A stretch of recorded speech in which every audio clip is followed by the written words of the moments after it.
Welcome back to News 46. Here's today's health tip brought to you by Desert View Hospital. How do mortality rates for major causes of death vary by county in the U.S.? A new study in the Journal of the American Medical Association looked at mortality data from 1980 to 2014 to see what specific kinds of geographic patterns exist.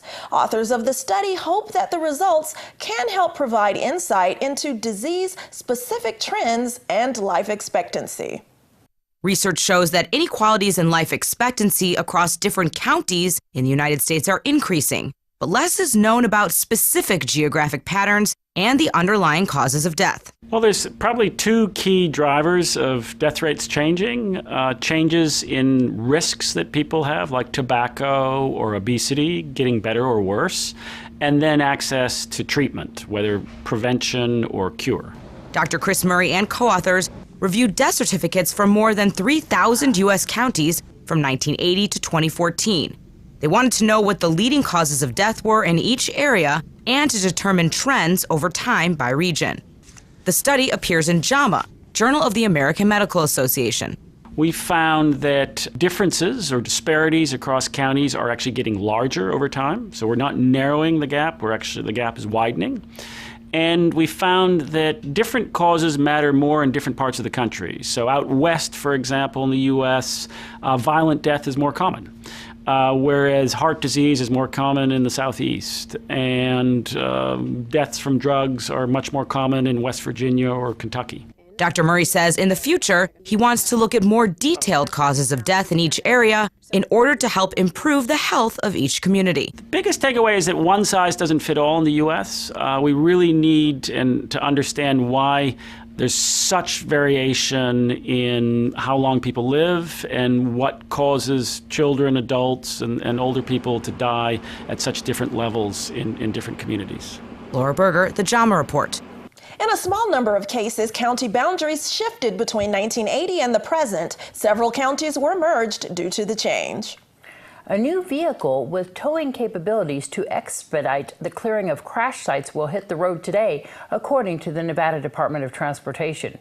NDOT's multi-use response vehicle will not compete with private towing companies, instead removing vehicles short distances from travel lanes to allow traffic to resume flowing freely after crashes. MRVs are capable of moving two vehicles simultaneously.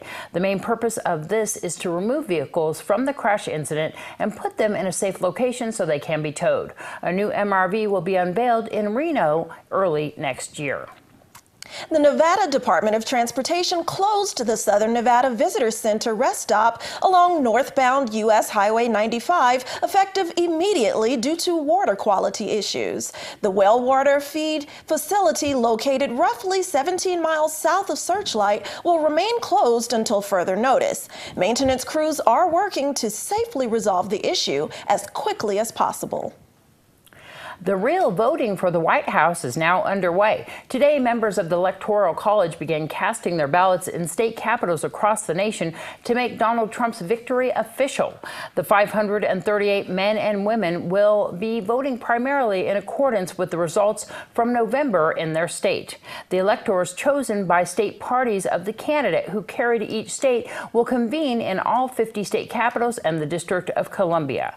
When all the votes were counted from November, the President-elect won 306 electoral votes to Clinton's 232. Ralph Pillman, the Tribe Motorcycle Club, and Oasis Outreach delivered toys for the second weekend in a row to area children for the Christmas holidays. We've been doing it for 20 years, and everybody in the community, different entities and stuff like that, different stores and stuff like this help us out, and we get donations and stuff like that, and the whole community jumps in. You did this last weekend too, right? Yes, we did. There's so many children. We can't get them all. Somebody said to me that there's other entities that are starting to do that, and I said that's wonderful, because I think somebody told me the round number was about 400 homeless kids. We can do maybe 175, and we're maxed out.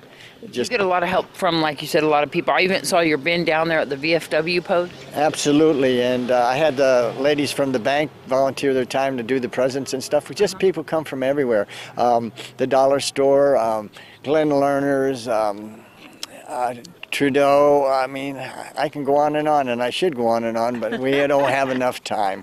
So you guys get on your bikes. Let's tell everybody what you do. After you collect these toys for months, I think October 1st is when you first start doing this. Absolutely. Get on your bikes and deliver it to the homes. We take it to the homes and we deliver it right to them. We take turkeys, potatoes, canned goods, chocolate, yams, but just all kinds of different stuff for them to eat. And then we deliver toys, bicycles and different toys. You know, we have some handicapped kids that we do also. So special needs, we have to kind of figure that out, and we do them also. And we do double families that are living together. There's a need out here, and some people that I do after the run, they don't want all the motorcycles. They want a little anonymity. They don't want everybody to know. So we try to accommodate them too. And so how do you identify these families? Through social services, through the schools. People get in touch with us. That when there's a need, they let us know. Have you been seeing the same families for years, and what's that like? We have, but this year seems that a lot less of the same families and some of the families we did years ago, some of the kids work at these different places. They came and donated some money, and they work in like Carl's Jr. and Sonic and stuff, and they donated their money to help out on this. So here it comes right back around again. What's it like to see them growing up? It's amazing, and they just still love Tribe. They love the Oasis outreach, and they love their little community. What a better way to say we love you, and we're glad you're here, even though you're not well-to-do. You know, this is not what Pahrumph's about. I love Pahrump. I really do. It's an amazing place. Coming up after the break, we'll tell you about a breakfast with Santa and how you can still celebrate the holidays despite missing lost loved ones.